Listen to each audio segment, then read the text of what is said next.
Netflix The Haunting of Bly Manor definitely lives up to the first half of its title with plenty of spooky goings on. But for creator Mike Flanagan, every ghost story is also a love story. Both a beautiful, humanistic pairing and a toxic, possessive affair factor into Bly Manor, streaming Friday, the anticipated, and very different, next chapter to the anthology series that began with 2018's binge-worthy The Haunting of Hill House. When we fall in love with someone, we're creating a ghost for ourselves later. One way or the other, the relationship will go away. And then you're going to be left with whatever depth of love you felt for someone. Flanagan explains that our truest loves are ghost stories that we're forging for ourselves, or for them if we're the first ones to go, was a haunting idea that seemed really ripe for exploration. Based on the works of Henry James and set in 1987, Bly Manor stars Hill House actress Victoria Pedretti as Danny Clayton, a young American who's hired by wealthy Londoner Henry Wingrave, Henry Thomas, as a governess for his orphan niece Flora, Amelie B. Smith, and nephew Miles, Benjamin Evan Ainsworth. Danny moves to the family estate in the English countryside where she becomes fast friends with other folks working there, including housekeeper Hannah Gross, Tanya Miller, Chef Owen, Rahul Kohli, and groundskeeper Jamie, Amelia Eve.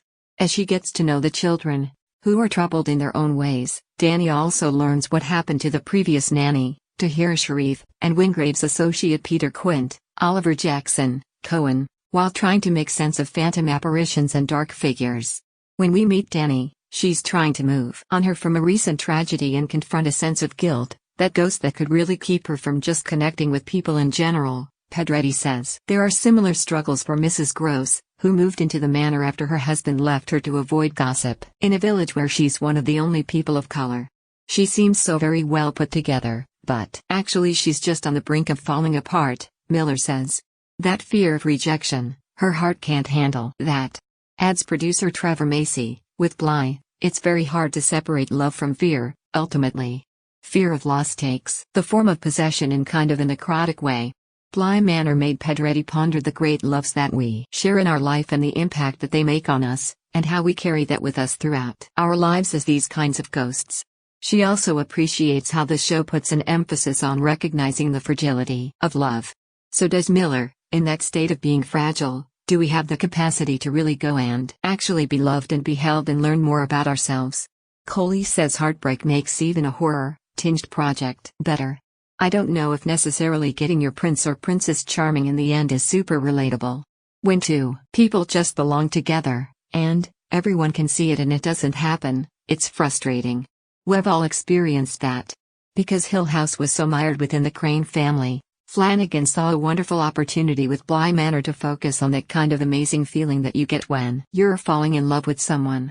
But this is romance with a capital R the way Henry James would describe it, and had used it even in the titles of his works. It's something dark and dangerous. James' 1898 horror novella The Turn of the Screw is the inspiration for the opening of Bly Manor, but the season also weaves in aspects of the writer's other ghost tales, including short stories The Jolly Corner and The Romance of Certain Old Clothes. His influence over the genre is undeniable, says Flanagan, adding that his work guided greats like Shirley Jackson, whose novel was the basis for Hill House, and Stephen King. Ghost stories like the Haunting anthology have always been important for one reason, Flanagan says. We're always spending a good amount of our time looking backwards. The ways in which the past influences the present, for all of us in our personal lives, as a society, as a country even, those things never really go away. Our losses and our regrets and our guilt and our secrets, they're always there. For Miller, who believes in ghosts, they're a reminder that there are things out there bigger than us that we have no control over. Exploring these other realms and other spirits gives us an appreciation of the here and now. The ghostly appeal for Kohli, especially this year, is escapism. You can be haunted by your own psychosis or your own trauma, which I think a lot of us are feeling right now, he says. It's about overcoming those demons and finding some normality or being able to allow those things to be put to bed. People will feel a little bit more positive after watching the show.